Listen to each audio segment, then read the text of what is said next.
안녕하세요, 라이프업입니다. 오늘도 저희 구독자님들 찾아뵈면서 좋은 정보를 드리고자 연구를 해봤습니다. 지금부터 촬영을 시작해 보도록 하겠습니다.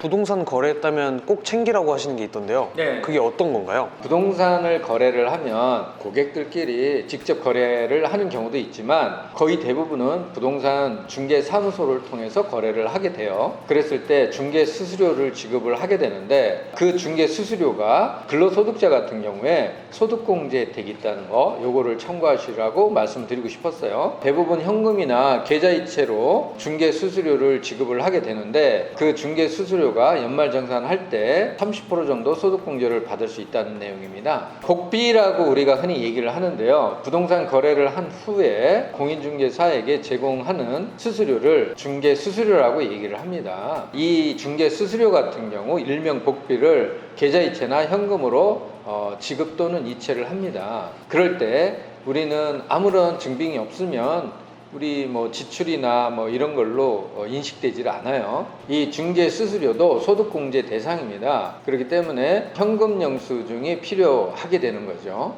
현금 영수증은 거래를 한 공인중개사에게 요청을 하시면 돼요. 공인중개사가 현금 영수증을 발급을 하게 될 건데요. 거래 당시 현금 영수증을 발급받지 못했으면 소득공제 기간이 지나기 전에 중개인에게 발급 요청하시면 됩니다. 이 현금 영수증은 또 매매 거래가 있을 때 그 비용으로 처리가 되는 부분이 있어요. 그래서 양도세를 줄이는데 또 도움이 되거든요. 그래서 현금 영수증을 챙기셨다가 매매 시에 양도소득세 계산을 하시면서 비용 처리가 가능하니까 챙기시면 좋을 것 같습니다. 혹시 발급을 거절하는 공인중개사가 있을 수 있어요. 이렇게 얘기를 할 수도 있어요. 이미 소득세 신고를 마쳤고 기간이 지났으니까 현금 영수증을 발행할 수 없다, 이렇게 얘기할 수 있거든요. 하지만 부동산 중개업은 현금 영수증 의무 발행 업종이라 중개 수수료가 10만 원 이상이면 현금 영수증을 반드시 발급해줘야 하거든요. 그러니까 그 부분을 참고하셔서 꼭 발행을 해달라고 말씀하시면 될 것 같습니다.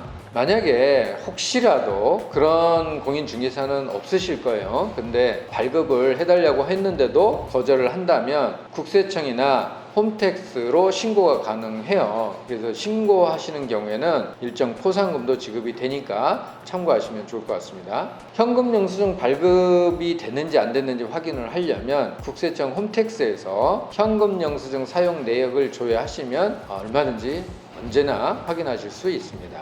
자, 지금까지 라이프업이었고요. 공인중개사나 중개인을 통해서 매매나 전세, 월세 이런 것들을 거래를 하시면서 현금 영수증을 발급받으셔서 보다 나은 혜택을 받으셨으면 하는 마음으로 오늘 촬영을 하게 됐습니다. 저희에게 구독과 좋아요는 큰 힘이 됩니다. 더 나은 영상으로 찾아뵙도록 노력하겠습니다. 감사합니다.